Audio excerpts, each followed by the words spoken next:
ओम श्री गणेशाय नमः। हरे कृष्णा। राधे राधे।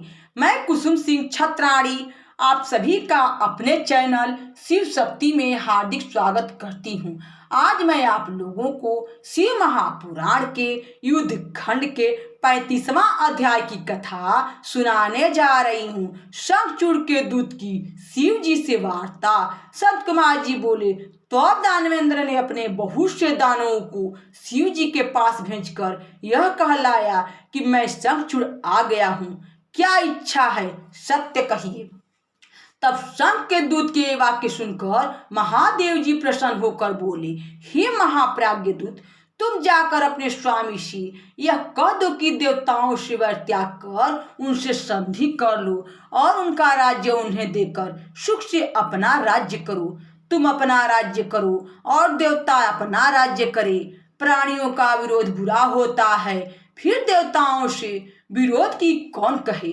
तुम सुतकर्मा कश्यप की संतान होकर ऐसा क्यों करते हो। तब शिव जी ने इस प्रकार श्रुति स्मृति के सिद्धांत की बहुत सी बातें कहकर उस दूत को समझाया। तो तर्क का ज्ञाता वह दूत भवितव्यता से मोहित हो नम्रता पूर्वक शिव जी से बोला, हे देव, यह आपने जो कुछ कहा है वह सब सत्य है, परंतु मेरा भी निवेदन सुनिए। सारे दोष असुरों में ही नहीं है, देवताओं में भी है। मधु कैटभ दैत्य के सिर को किसने काटा, त्रिपुर के साथ युद्ध कर उसको क्यों भस्म किया।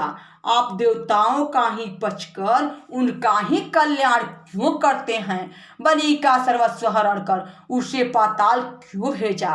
भाई सहित हिरण्याक्ष को देवताओं ने कैसे मारा तथा शुंभादि दैत्य कैसे मारे गए।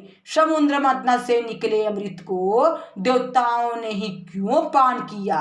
क्या हम सब क्लेश भोगी और वे फल भोगी हैं। परंतु हम तो यह जानते हैं कि काल ही परमात्मा है और यह विश्व उसका खिलौना है। वह जिस समय जिसको जैसा देता है वह वैसा ऐश्वर्य पाता है। देवासुर युद्ध तो इसी प्रकार किसी न किसी निमित्त होता आया है, जिनकी हार और जीत कालाधीन है।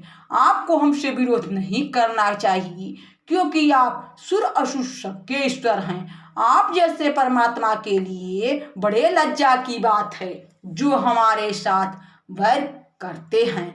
तब उसके इस प्रकार के वचनों को सुनकर शिव जी ने कहा, हम तो भक्तों के अधीन हैं, उनकी जैसी इच्छा होती है हम वैसा ही कार्य करते हैं और किसी का पक्ष नहीं करते। जब जब जैसा हुआ है सब में उनके ऐसे ही एक न एक कारण हैं। इस समय भी विष्णु और ब्रह्मा की प्रार्थना से मैं उससे युद्ध करने आया हूँ। देव कार्य के लिए मुझे युद्ध करने में कोई लज्जा नहीं है।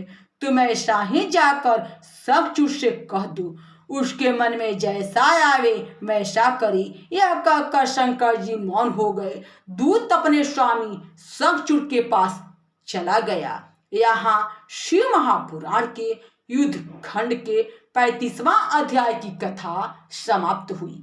बोलो शंकर भगवान की जय। हरे कृष्णा। राधे राधे।